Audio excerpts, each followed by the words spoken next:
One of the hardest things to do when trying to make a lot of money is to get into the right mindset, because I'm sure we all heard millionaires say you have to have a millionaire mindset or millionaire habits, and you have to do certain things to actually get to the money. I would have to say I completely agree, simply because if you don't have the mindset to make money, anytime you go to attempt to make money, you'll always blow it. You'll always do something wrong. You'll always spend money on the thing you know you shouldn't, because you don't have the mindset. The steps to having the mindset of making money is so important.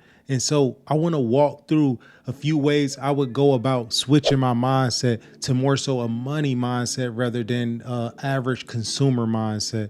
Let's get into it. And I do want to mention, it took me forever to get in a money making mindset. I actually had a very consumer mindset, and I still do very much have a consumer mindset, but I do know there is lines that can't be crossed whenever I'm trying to achieve something. Whenever I'm investing in something new or trying something new, I understand what it's going to take in order to make that thing get off the ground. You can definitely be reasonable when having a money mindset. It's not that strict. So I want you to keep that in mind whenever you're listening to these facts or points that I have about the money mindset. Also, if you can like this video and consider subscribing, that will help the channel out tremendously, and I appreciate it. So I want to start this video off with working out and studying. I'm going to mash them two together because I feel like working your brain is also working a muscle, which working out is literally working your muscles. But I say that because working out is a form of kind of draining out everything around you. Anything that's surrounding you that could distract you.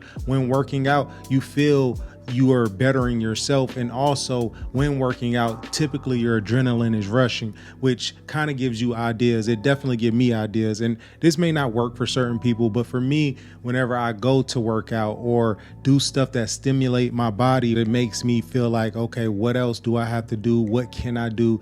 And I think working out is a major way to shift your mindset immediately, because one, typically you work out in a gym. I know that's pretty self-explanatory, but most people work out in a gym. And even if you work out at home, but let's use this example, saying you go to a gym, you're typically surrounded around other individuals that either you want to look like or you are wanting to keep up with, and that kind of drives you to, and it switch your mindset. And typically, like I like to say, when you surround yourself around like-minded people or people who are very similar in the goals that you're trying to reach, it drives you to think differently, which switch that mindset up in the workout aspect. But also in the studying aspect, you know, the sky is the limit there. You don't know what you don't know. And that's a key saying, because the more you study, the more knowledge you gain, the more doors you open. Because if you didn't know that that was an option, you wouldn't take the option. But the second you figure it out, you like, well, wow, that just gave me this option, because now I know it exists.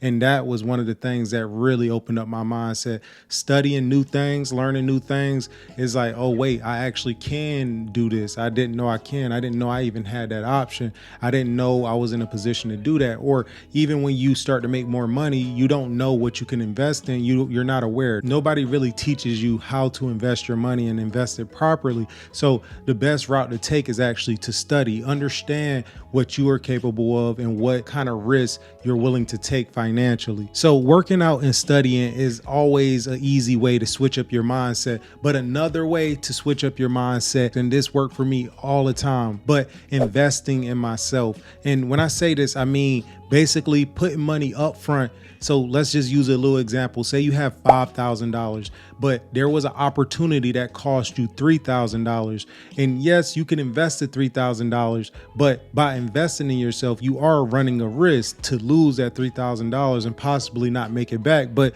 you also run the risk of doubling that $3,000 to $6,000. So that's one of the things that'll quickly switch up your mindset, because it can go one way or the other, and you can lose it or you can gain more money, and both will switch up your mindset, one for the negative and one for the positive. If you lose the money, it doesn't have to be negative. Most people would see it like that, but that's that mindset shift. It's like, wait, I could have made $6,000. And you actually repeat the process rather than not do it again.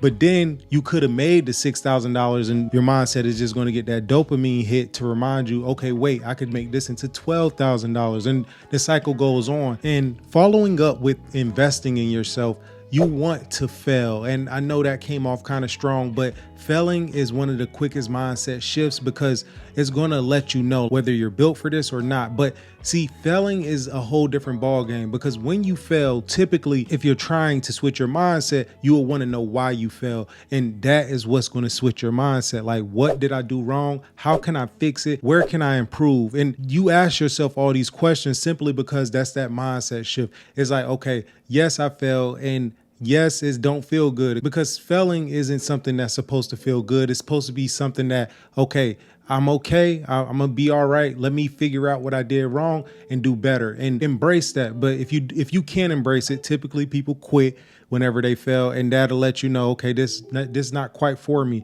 And you don't need that mindset shift. Maybe you just need a very high paying job, and that's fine too. But not everybody is built for certain things, and you have to figure out your lane. And failing will be the thing that really shows you which lane you're in. And this one, I think, I'm super guilty of it, and I think that this is the one that affects me the most. But fear of missing out, otherwise known as FOMO, if that can't switch your mindset, I don't know what will. But basically, if you can take the fear of missing out and kind of bottle it away and not focus on the things that, like, people kind of picking on you for doing the thing you're doing, and you kind of like, I'm gonna miss out on that friendship, or I'm gonna miss out on, you know, the extra curriculum that you really want to do, but you don't need to do it, it's not necessary, or buying that item that you know isn't necessary. If you can kind of put that to the side while you're focused on doing the thing that you're trying to do, that's a whole mindset shift. Because let's think about it like this. Say is these really cool sneakers you really want them, they look nice, you know, you get a lot of compliments for it, but it's this course or even a piece of equipment that you need for your business that costs the same amount. You can buy the equipment or the course and it would propel your business or whatever you're trying to do very quickly. But then you could buy the sneakers and get a lot of compliments for the moment, and you can also impress people. And that's something that's very important to people. And I would agree. I think you do have to have moments in life where you feel very confident in yourself. But in the moment, you have to fight the fear of missing out on the sneakers in order to make those investments. And that's kind of that mindset shift that I'm trying to get at with this one. And the fear of missing out is strong. I have that, extremely guilty of it. Like I said in one of my other videos, I kind of take the less happier route, which of course I know there will be some people out there like, why would you want to live unhappy? I don't think it's the fact of living unhappy, because there are a lot of happy things that come from the things that make me unhappy. Like, I don't stress financial situations, not because I'm rich, but simply because I don't have a lot of expenses. When there are people who's drowning in debt, and like, at least I'm happy, I have everything I want. But are you happy because you're working 24/7 to maintain those debts?